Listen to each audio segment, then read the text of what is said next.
કે એક વાત કહું સાહેબ તમને કે જે દેશના ખેડૂતને પોતાના હક માટે આંદોલન કરવા પડતા હોય, જે દેશના ખેડૂતને પોતાના હક માટે જંતુનાશક દવા પી અને આત્મહત્યા કરવી પડતી હોય, પબ્લિકને પોતાના ન્યાય માટે સરકારને આવેદનપત્ર આપી અને સરકાર પાસે ભીખ માગવી પડતી હોય ને સાહેબ, તો ખરેખર એ સરકારને છે ને ઢાંકણીમાં પાણી લઈને ડૂબી મરવું જોઈએ. અરે હતો એ એક દિવસ જેથી આપણો ભારત દેશ એક ભારત ખંડ કહેવાતો અને આજે એક નાનકડો દેશ બનીને રહી ગયો. ને બાપુ જો આમને આમ હાલશે ને આપણા દેશમાં તો હજી આપણા દેશની હાવ પથારી ફરી જાય. અરે કમસે કમ રાત દિવસ બોર્ડર ઉપર જે હાથમાં બંદૂક લઈને ઉભા છે એનું તો વિચારો.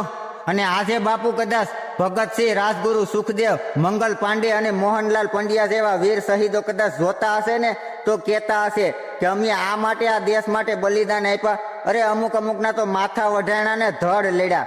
અરે એનું તો કમસે કમ વિચારો. હાળા હલકી નાવ.